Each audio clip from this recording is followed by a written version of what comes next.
Get your black hands off my desk. Stanley Walker freezes. 68 years old. 14 years cleaning this building. Not a single complaint. Derek Callahan towers over him. CEO, tailored suit, diamond watch worth $45,000. My Patek Philippe is missing. You people see something shiny, you can't help yourselves. His lip curls. Empty your pockets. Now. Stanley's belongings scatter across the marble. A worn wallet. A photo of his wife. A lunch container. No watch. No diamonds. A security guard films on his phone. An analyst whispers, "Never trust the help." Someone laughs. Callahan leans close. Did you think a black janitor could steal from me? Know your place, old man. The elderly man stands alone, surrounded by expensive suits and cold silence. But what none of them know, the man they just humiliated, is the board chairman's father.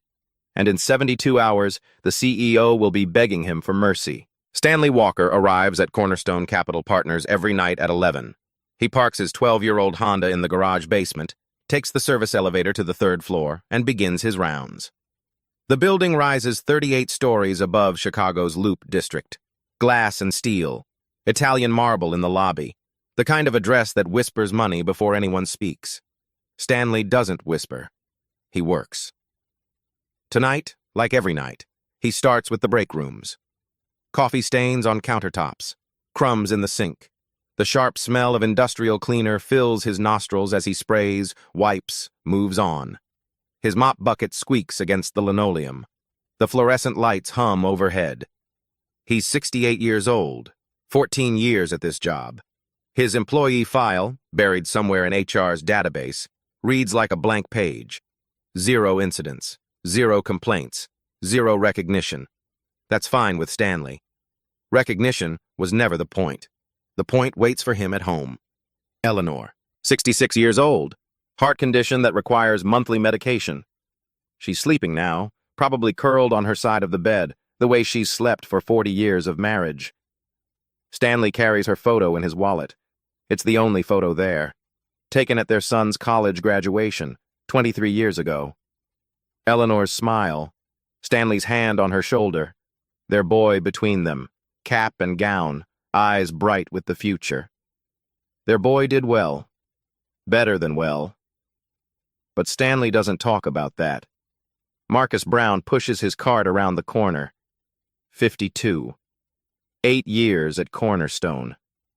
The closest thing Stanley has to a friend in this building. Stanley? Marcus nods. You hear about the new CEO, Callahan? Stanley shrugs. I clean his office, don't know the man. Word is he's got a temper, fired 2 assistants last month. Not my business. Marcus grins. You ever talk about anything? Stanley almost smiles. I talk about work. Speaking of which, he wheels his cart toward the elevator. Floor 12 tonight. Supply closets, conference rooms, the long hallway nobody walks after 6. The building breathes differently at night. During the day, it's all footsteps and phone calls and the low roar of ambition. Now, silence. The hum of ventilation. The distant ping of an elevator nobody's riding. Stanley likes the quiet, always has. He passes a window and catches his reflection. Gray uniform, gray hair. A man designed to be invisible. That's fine too. Invisible means nobody bothers you. Nobody asks questions. Nobody expects you to be anything other than what you are. A janitor, a husband, a father. Someone in the company once asked him about family. A young analyst, working late, making small talk while Stanley emptied her trash. You have kids, Mr. Walker? Stanley had paused. 1. A son. What does he do? He does well. That was it. That was all. The analyst never asked again. Now Stanley checks his watch. 1:45 a.m. 1:45. One more floor, then home. Eleanor will be awake by 6, and he likes to be there when she takes her morning pills. He rolls his cart to the service elevator. The doors open. He steps inside. The radio on his belt crackles to life. Security. Walker, we need you on 38, executive floor, now. Stanley frowns. He doesn't work the executive floor on Tuesdays. Different rotation. Copy. On my way. The elevator rises. The numbers climb. Stanley doesn't know it yet, but he's ascending toward the end of everything he's known. Floor 38. The doors open. And Derek Callahan is waiting. The executive floor smells different. Leather and oak and something else. The faint residue of expensive cologne. The lights are dimmer here, designed for ambiance rather than function. Marble floors gleam under recessed fixtures. Stanley steps off the elevator. 2 security guards stand near the corner office. Between them, a man in a tailored suit. Derek Callahan, 42 years old, CEO for 8 months. The kind of face you see on business magazines. Sharp jaw, sharper eyes. Right now, those eyes are red. His tie is loose. His hair is slightly disheveled, like he's been running his hands through it. You, Callahan points. You're the janitor assigned to this floor tonight? Stanley shakes his head. No, sir. I work 12 tonight. Security called me up. You were here earlier. I saw you. I wasn't scheduled for 38, sir. Callahan's voice rises. Don't lie to me. Someone was here. Someone took it. Stanley stands still. He's learned that stillness often works better than words. Took what, sir? Callahan steps closer. He's taller than Stanley by half a foot, younger by 26 years. His breath smells like whiskey and stress. My watch. Patek Philippe, diamond bezel, 36 stones. You know what that's worth? Stanley doesn't answer. $45,000. Callahan's voice drops to something more dangerous than shouting. It was on my desk 2 hours ago. Now it's gone, and you're the only one who's been on this floor. I wasn't on this floor, sir. Open your bag. Stanley looks at the security guards. Neither meets his eye. He looks back at Callahan. Sir, I didn't take anything. Then you won't mind proving it.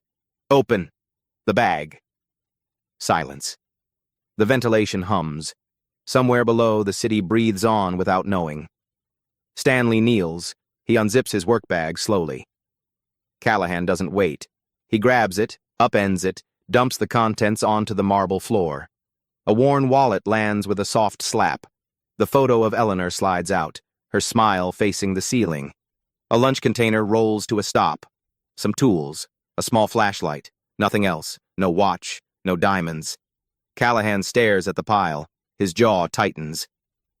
Check his pockets. Stanley rises. His hands don't shake from fear. They shake from control. 14 years of yes, sir, and no problem. Tonight, he swallows one more. He empties his pockets. Keys, a few dollars. A receipt from the gas station. Nothing. Callahan's face twists. You hid it. Somewhere in this building. We'll find it. Sir, I didn't. People like you. Callahan leans in. His voice is quiet now, almost intimate. You see something shiny, something with diamonds, and you can't help yourself. You think no one's watching. But I'm watching.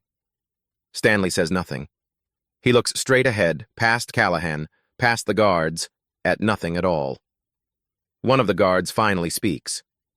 Sir, we should file a report. Get this documented. Callahan straightens, adjusts his tie. The moment of rage passes into something colder. Document everything. I want him out of this building by morning. HR handles the rest. He turns to Stanley. And when we find that diamond watch, and we will, I want you prosecuted. Grand theft. $45,000. He walks toward his private elevator. The doors open. He steps inside. Just before they close, he adds, 14 years means nothing if you're a thief. The doors shut. The elevator descends. Stanley kneels again. Slowly, carefully, he picks up his belongings. The wallet. The photo. He looks at Eleanor's face for 1 second, then slides it back into its place. The security guards watch. One of them opens his mouth, maybe to apologize. Stanley doesn't give him the chance. He zips his bag, stands, and walks to the service elevator. Behind him, the security report is already being written. By 8 a.m., Stanley Walker will be erased from the company's system. But someone else is watching. A woman near the stairwell, half hidden in shadow. Grace Thornton, senior auditor. She saw everything, and she's already thinking. Morning arrives cold, November in Chicago. The wind off Lake Michigan cuts through the downtown canyons like a blade. At 8:04 a.m., Linda Crawford, HR director, 18 years at Cornerstone, sends an email. Subject line, immediate action required. Walker, Stanley. The body is brief. Effective immediately, Stanley Walker is suspended pending investigation into theft allegations. Badge access revoked. No entry to premises until further notice. There is no investigation. There is only the email. By 9:32 a.m., Stanley's badge stops working. The system logs the exact moment. Badge ID number 7821, S. Walker. Access revoked. 09/32/17 CST. 14 years of clean swipes, ending in a single database command. By noon, the story has spread through the building.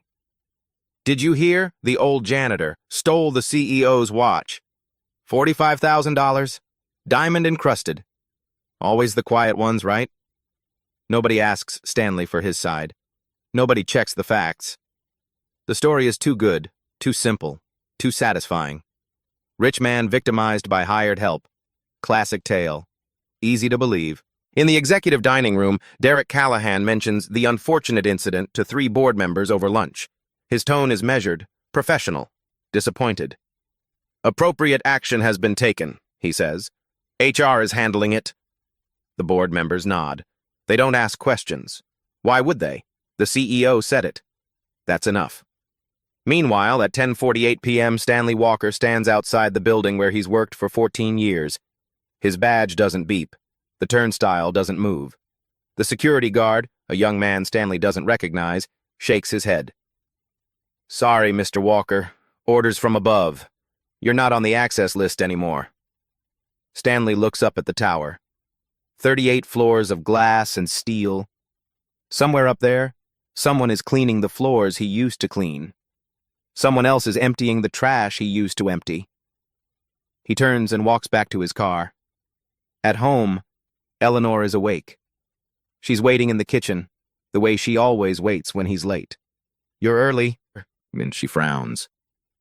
Something wrong? Stanley hangs his coat, takes a breath. They gave me some time off. Company's restructuring. It's not a lie. Not exactly. But it's not the truth either.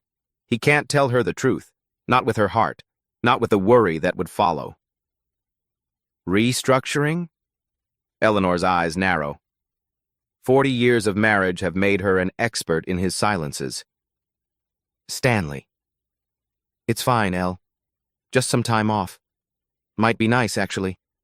I can drive you to your appointments. She doesn't believe him. He can see it. But she doesn't push. That's Eleanor. She knows when to wait. Okay, she says. Come eat. They eat in silence. The kitchen clock ticks. Outside, the city moves on without them. In the executive suite, Derek Callahan reviews his calendar. Meetings, conference calls, a charity gala on Friday. Life continues. The janitor situation is handled. What Callahan doesn't know, at 2:45 a.m., while Stanley was still being interrogated, Callahan sent an email to HR, not a request, a command. Terminate immediately. No appeal process. I want him out by morning. The diamond watch is worth $45,000. This is grand theft. The email was sent before any investigation, before any evidence review, before anyone checked the security footage or the badge logs or anything else. Derek Callahan didn't want the truth. He wanted a result. That email still exists. Somewhere in the server, it waits. Meanwhile, Marcus Brown pushes his cart through the 12th floor, the route Stanley should be walking. 3 other janitors have asked him about the theft. Marcus said nothing. What could he say? He wasn't there. Except he was in the lobby at 2:15 a.m. that night, 15 minutes after the CEO claimed the watch was stolen. And Marcus saw something. He saw Derek Callahan step out of the executive elevator, adjusting his cuff. And on his wrist, catching the lobby's recessed lighting, something sparkled. Diamonds. Marcus isn't sure. The light was dim. The moment was brief. But he knows what he saw, or thinks he does. He doesn't say anything. Not yet. Jobs are hard to find at 52. Accusations are easy to make and hard to take back. He keeps pushing his cart, keeps his head down, keeps working. But the image stays with him. The sparkle of diamonds on a wrist that should have been bare. Back in her corner office, Grace Thornton pulls up the security system on her monitor. As senior auditor, she has access to the CCTV archives. She's supposed to use it for financial investigations, not personnel matters. She uses it anyway. Camera FL38XX01, executive floor, November 14th. She scrubs through the timeline. 1:47 a.m., 1:48, 1:49. There. Derek Callahan entering his private office. Alone. And on his wrist, catching the overhead light. The unmistakable flash of diamonds. Grace pauses the footage. Studies the timestamp. Studies the man. Then she opens a new folder on her desktop. Names it something innocuous. And begins to download. Harold Walker receives the phone call at 7:15 a.m. on the second day. He's in his home office, a converted sunroom overlooking Lake Forest, 30 miles north of the city. Coffee in hand, Wall Street Journal on the tablet. The ordinary morning of an extraordinary man. His phone buzzes. Thomas Bennett. Board member. Old friend. Harold, we have a situation. Harold sets down his coffee. What kind? Your CEO accused a janitor of theft 2 nights ago. Diamond watch. $45,000. Bennett pauses. The janitor's name is Walker. Silence. Harold, you there? I'm here. It's probably a coincidence, common name, but I thought you should know, given your disclosure. Every board member at Cornerstone Capital Partners files a conflict of interest disclosure. Harold's has a single entry, added 6 years ago when he became chairman. Father, yes, Stanley Walker, contracted janitor, Cornerstone Capital Partners. Nobody ever mentioned it. Nobody ever asked. Why would they? The chairman's father works as a night janitor in the building the chairman oversees. It's unusual. It's private. It's not illegal. I'll be there in an hour, Harold says. He hangs up, stares at the phone. His father, accused of theft. By a CEO Harold himself approved 8 months ago. Harold could make a call right now. End Callahan's career with 3 sentences. The power is there waiting to be used. He doesn't use it. Instead, he showers, dresses, and drives to the city. Takes the private elevator to the 40th floor. Sits in his corner office and begins to read. The security report, the HR email, the badge access logs, the CEO's midnight message demanding termination. Harold reads everything twice. Then he calls his assistant. Set up a board meeting, Friday, full attendance, mandatory. May I ask the agenda, sir? No. He hangs up, turns to the window. Chicago spreads below him, steel and glass and 10 million stories. His father cleaned these floors for 14 years. Started when Harold was still a mid-level analyst, before the promotions, before the corner office, before the title that sounds like power and feels like weight. Stanley never asked for help, never mentioned the connection. When Harold offered him a desk job, early retirement, anything else, Stanley refused. I don't need my son to take care of me. I can work. So he worked. Night after night, floor after floor, invisible to everyone except the security guards who nodded hello and the other janitors who shared his coffee breaks. And now this. Harold learned something from his father, years ago. A lesson that stuck. The truth doesn't need help, just time. He's going to give it time. Let the evidence gather. Let the picture complete itself. Because Harold knows something Derek Callahan doesn't. Stanley Walker has never stolen anything in his life. The accusation isn't just wrong, it's impossible, which means someone else is lying. Harold turns from the window, picks up the phone. Get me the IT department. I want a full audit of CCTV access for the past 72 hours. Everyone who's pulled footage from the executive floor, every file, every timestamp. He pauses. And don't tell anyone I asked. The game has changed. Derek Callahan just doesn't know it yet. Grace Thornton has been an auditor at Cornerstone for 6 years. Numbers are her language. Patterns are her obsession. She once caught a vendor skimming $2.3 million through fake invoices. The vendor went to prison. Grace got a promotion. 3 months ago, she found something else. Irregularities in the CEO's expense reports. Cash withdrawals. Payments to unfamiliar accounts. Numbers that didn't add up. She reported it to HR. Standard procedure. Derek Callahan called her into his office the next day, closed the door, stood too close. "Your job depends on your silence," he said. "Do you understand?" She understood. She also remembered. Now, watching the footage of an old janitor being humiliated over a diamond watch, Grace decides that silence has a limit. Day 2, 2:14 p.m. Her office door is locked, blinds closed. The CCTV archive loads on her screen. Camera, FL38, XX01. November 14th, 1:47:15 a.m. Derek Callahan walks into frame. He's wearing a dark suit, no tie. His left hand reaches for the door handle. Grace pauses the image, zooms in. There, on his wrist, the Patek Philippe. 36 diamonds catching the overhead light like tiny stars. He was wearing the watch when he entered his office. At 1:47 a.m., 13 minutes before he claimed it was stolen. She resumes playback. Callahan disappears inside. The timestamp advances. 1:48, 1:49, 1:50. At 1:52, he exits, walks toward the elevator. Grace scrubs back, pauses, zooms again. His wrist is bare. Between 1:47 and 1:52, something happened in that office. The watch went from his wrist to somewhere else. Grace switches to the badge access logs, pulls up Stanley Walker's record for that night.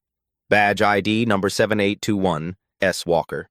Floor 12, Janitor Station B, 01:47:22 CST. Stanley was on floor 12 at 1:47. The same moment Callahan entered his office on floor 38, 26 floors apart. The same second. An alibi. Perfect. Unimpeachable. Recorded in the building's own system. Grace saves the data. Screenshots. Downloads. Her USB drive hums quietly on the desk.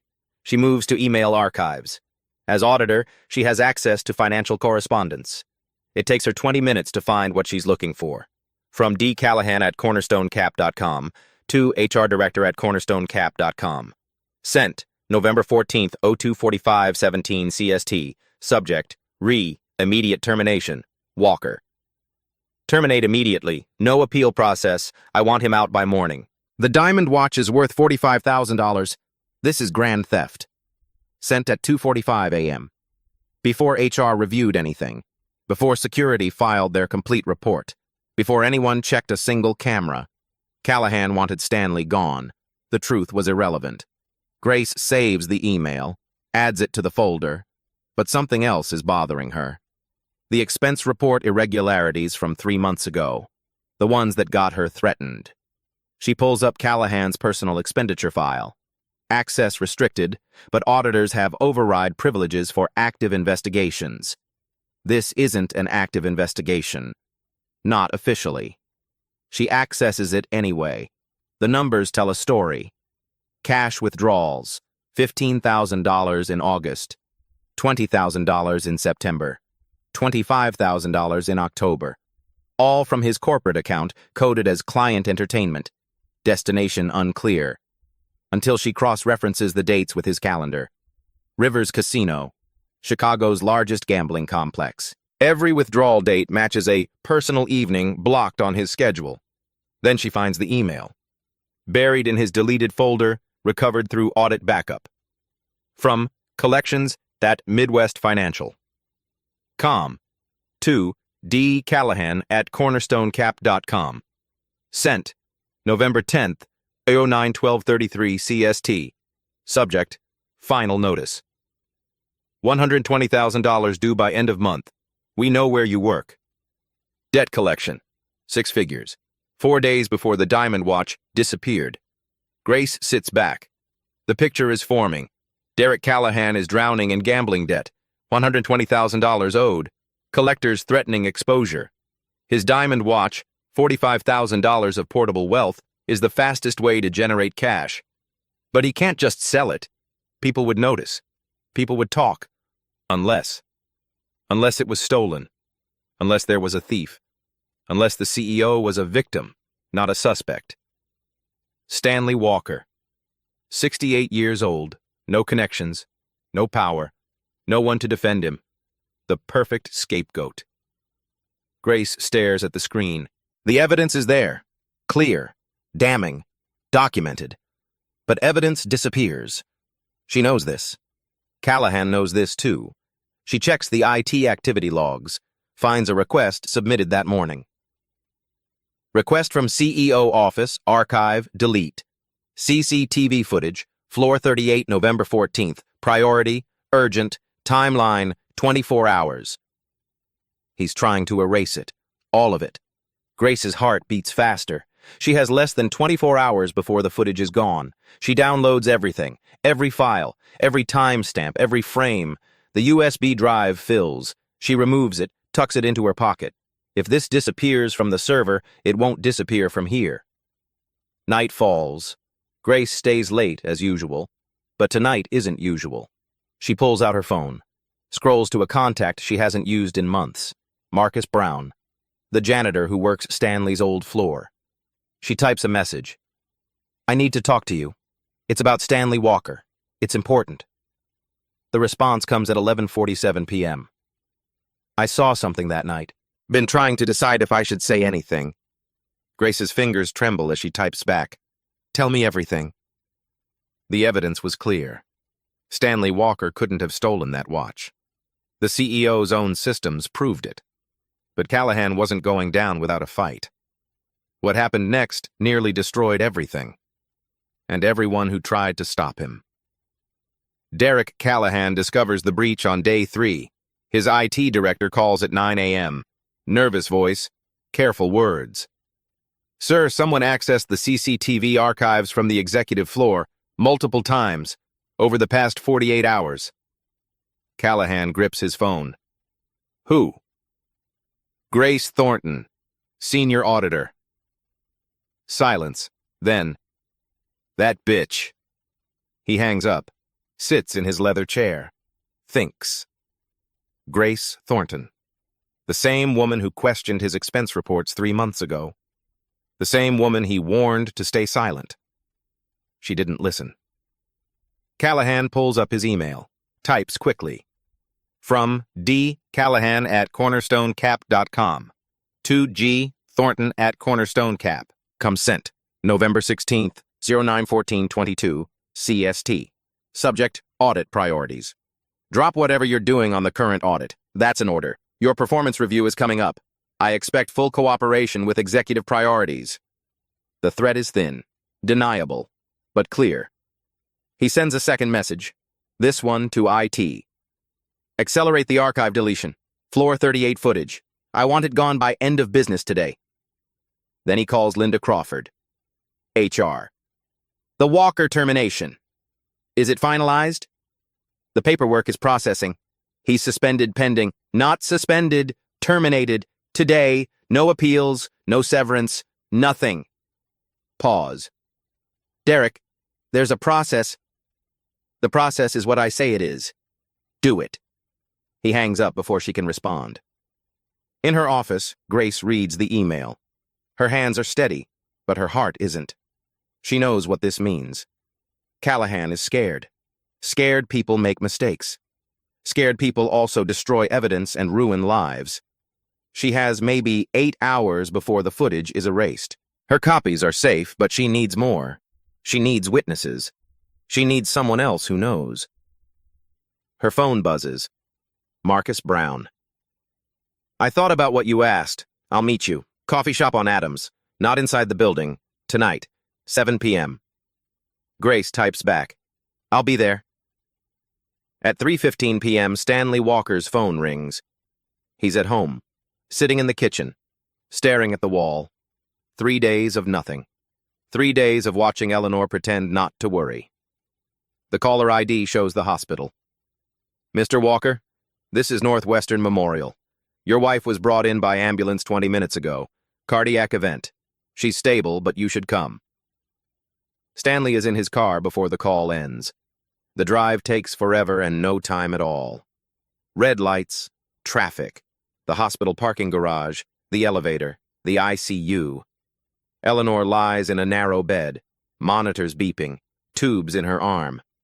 Her face is pale, but her eyes are open. Stanley? Her voice is thin. He takes her hand. It's cool, fragile, the hand he's held for 40 years. I'm here, Elle. I'm here. They said, my heart. The stress. Stanley squeezes her fingers, says nothing. You've been worried, she whispers. I can tell. Something's wrong. Something you're not telling me. He could tell her now. The accusation, the humiliation, the job he's lost. He doesn't. It's nothing. Just work stuff. You focus on getting better. She doesn't believe him. He can see it in her eyes, but she's too tired to argue. Okay, she says. Stay with me? Always. He pulls a chair to her bedside, sits, watches the monitors blink. His career is gone. His reputation is destroyed. His wife is in the hospital. And somewhere in a tower 30 miles away, the man responsible is trying to erase the proof. Stanley doesn't know about Grace Thornton, doesn't know about the downloaded footage, doesn't know about Marcus Brown's testimony. He knows only this. He's 68 years old, and the world has decided he's a thief. Meanwhile, through official channels, Derek Callahan releases a statement through his attorney. These allegations regarding Mr. Callahan are baseless. The CEO is confident that the truth will prevail and that the missing property will be recovered. He has cooperated fully with building security and HR protocols. The statement says nothing about evidence, nothing about timestamps, nothing about the email sent at 2:45 a.m. demanding termination before any investigation. It doesn't need to. In the court of corporate opinion, Derek Callahan is the victim. For now. At 7 p.m., Grace Thornton sits in a coffee shop on Adams Street. The door opens. Marcus Brown walks in.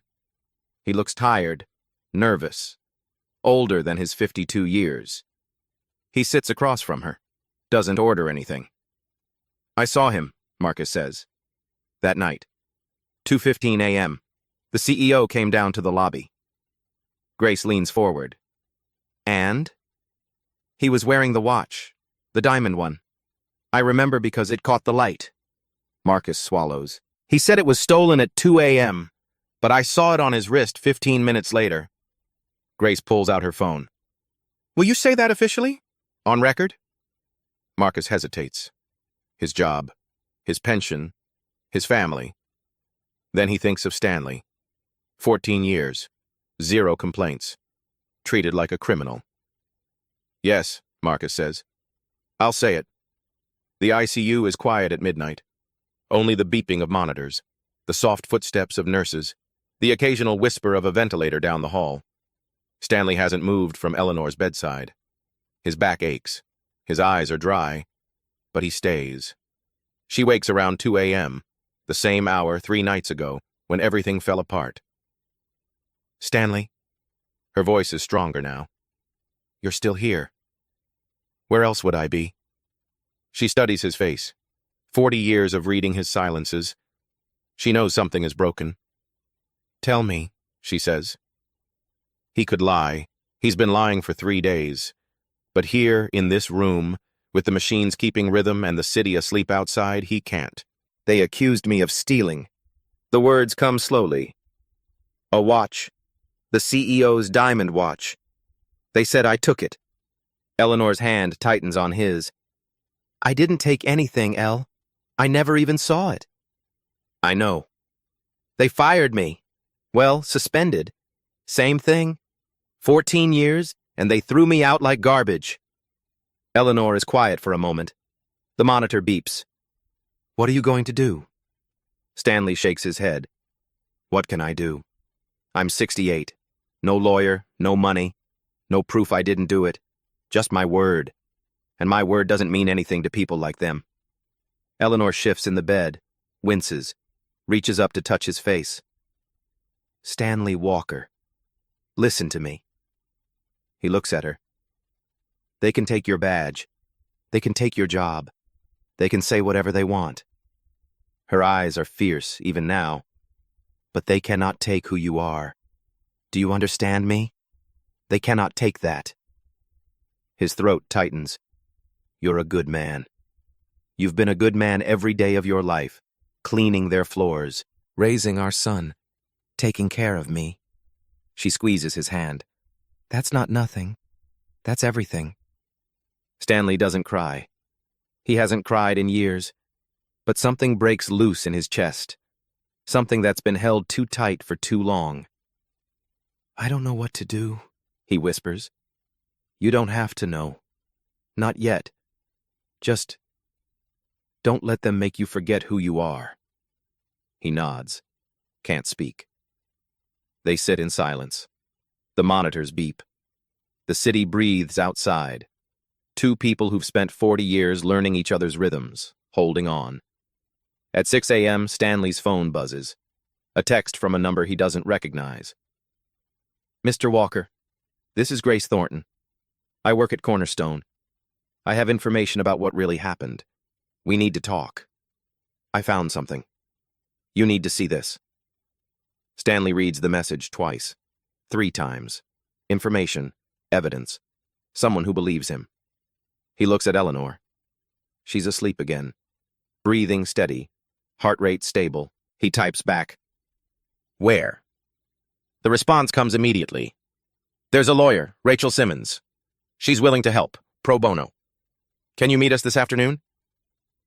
Stanley Walker has been invisible his whole life. A janitor, a face in the background, someone nobody notices. But someone noticed. Someone is fighting. He types, I'll be there. Stanley was at rock bottom, his wife in the hospital, his name destroyed. 14 years erased in a single night.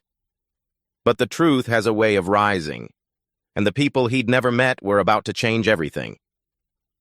The law office of Rachel Simmons occupies a converted brownstone in Lincoln Park. No marble, no mahogany, just bookshelves, coffee stains, and a woman who's spent 20 years fighting fights nobody else will take.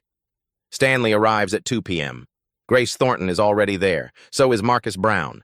Rachel spreads the evidence across her conference table, printed screenshots, email transcripts, badge logs, CCTV stills. Let me make sure I understand, Rachel says. At 1:47 a.m., Derek Callahan entered his office wearing the diamond watch. At 1:52, he left without it. At the exact same moment, 1:47, Stanley was on floor 12, 26 floors away. Grace nods. The badge system logged him at the janitor station, time-stamped to the second. And the email Callahan sent to HR? Demanding termination, sent at 2:45 a.m., before any investigation, before anyone checked the cameras. Rachel picks up Marcus's written statement. And you saw Callahan at 2:15 a.m. wearing the watch after he claimed it was stolen. Marcus nods.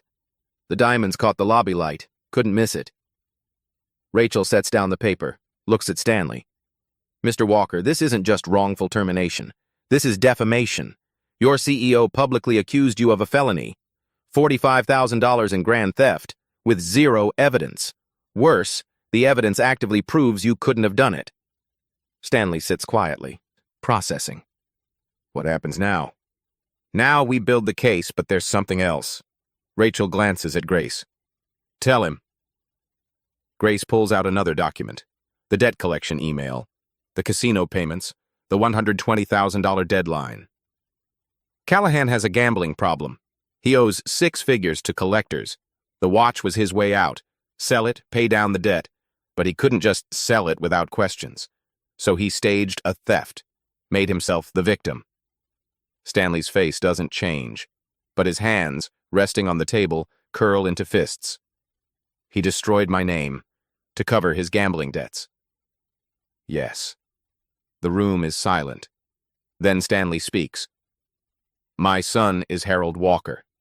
Grace blinks. Rachel sets down her pen. Harold Walker, chairman of the board. He's my son. Rachel exhales slowly.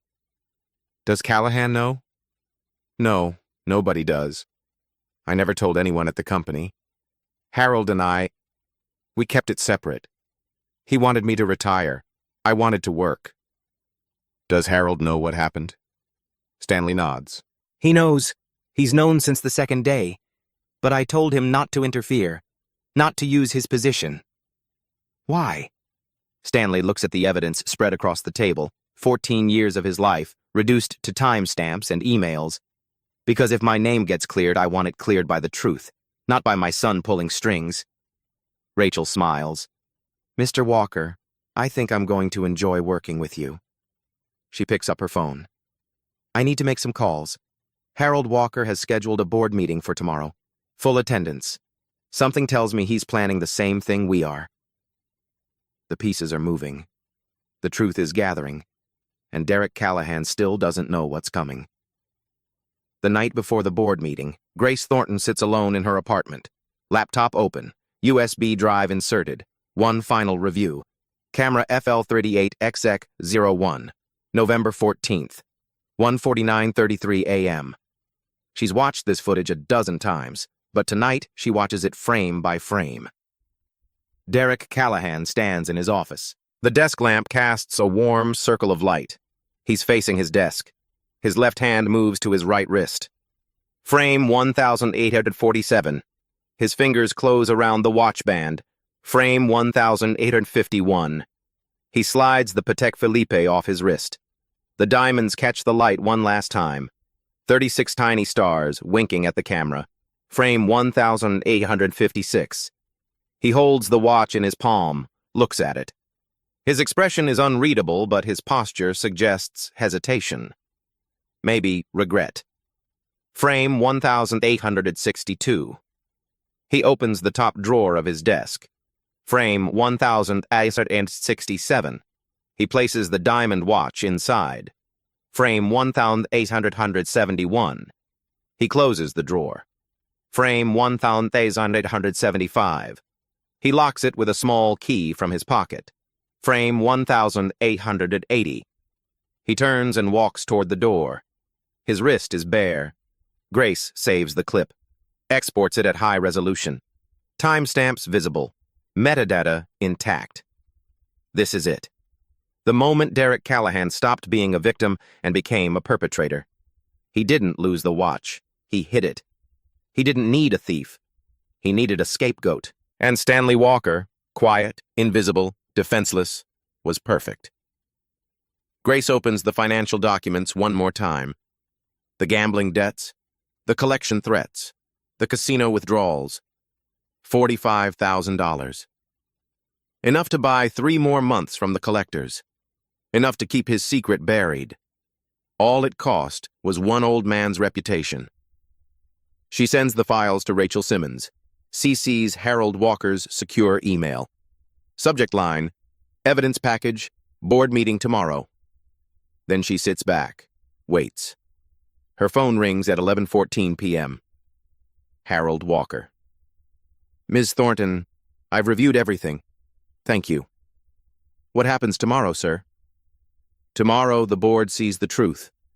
All of it. And your father? Pause. He'll be there. I asked him to come. Does Callahan know about your relationship? No. He's about to find out. Grace allows herself a small smile.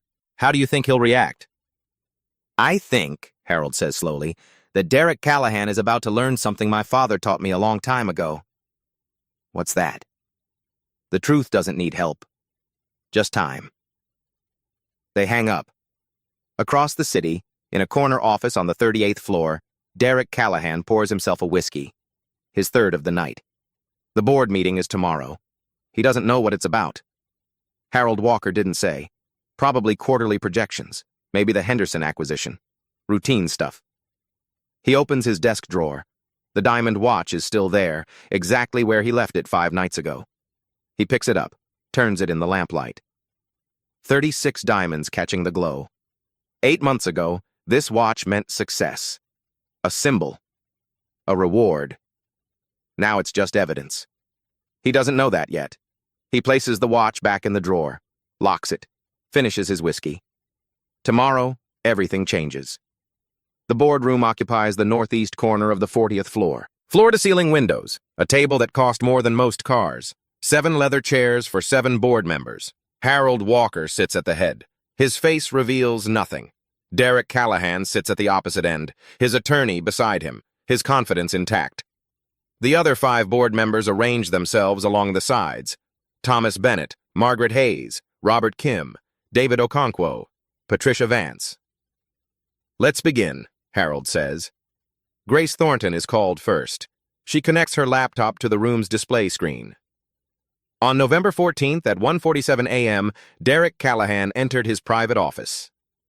The footage plays. Callahan watches himself walk through the door. The diamonds on his wrist flash.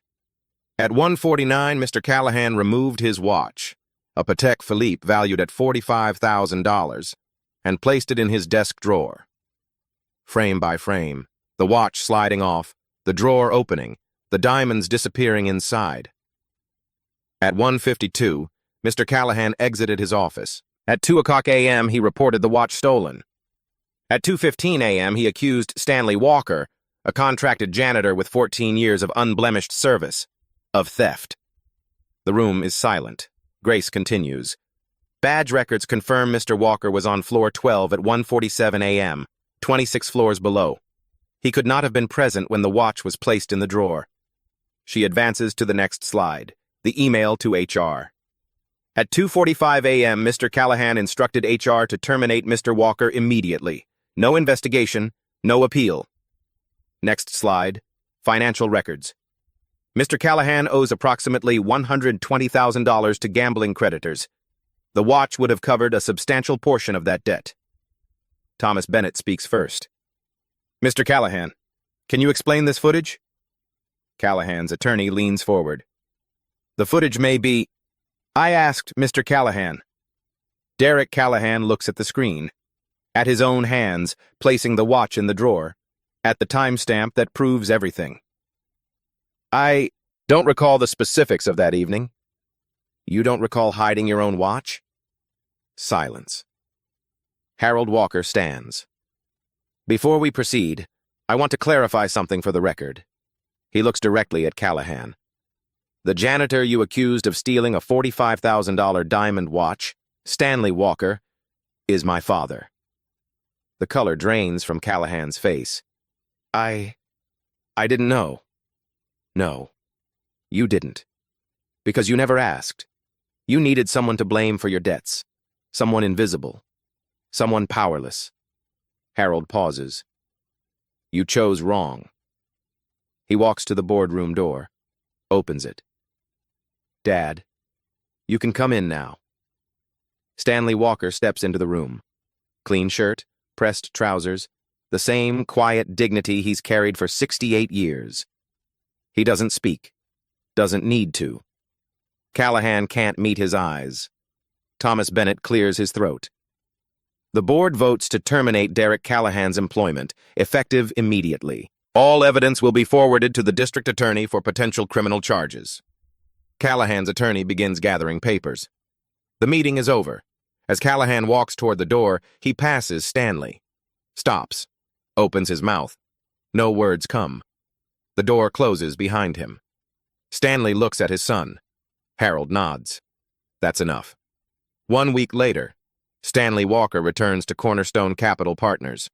His badge works again. The turnstile clicks open. He walks through the lobby he's crossed 1,000 times before. The receptionist looks up, smiles. Welcome back, Mr. Walker. He nods, keeps walking.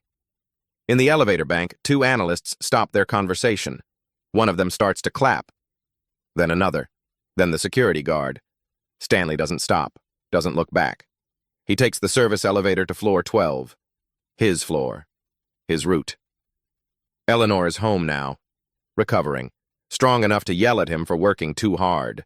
Strong enough to be Eleanor again. Harold visited them last weekend. First time in months they'd all sat together. Coffee, Silence, the comfortable kind. "Why didn't you let me help sooner?" Harold asked. Stanley shrugged. "You did help. You let the truth do the work. That's what I taught you." Derek Callahan is awaiting trial. Fraud, defamation, evidence tampering. The diamond watch sits in an evidence locker. $45,000 of cold, sparkling proof. Stanley thinks about it sometimes. All that money on a man's wrist. All that destruction for one piece of jewelry. He picks up his mop, starts working. Clean floors don't clean themselves. He cleans their floors. He never touched their diamonds. And now, they know his name. If this story reminded you of someone who deserves respect, someone whose work goes unseen, share it with them. Titles don't exempt consequences. Diamonds don't buy integrity. And the truth never needed a title to speak. Subscribe if you want more stories where justice doesn't stay silent. We're just getting started.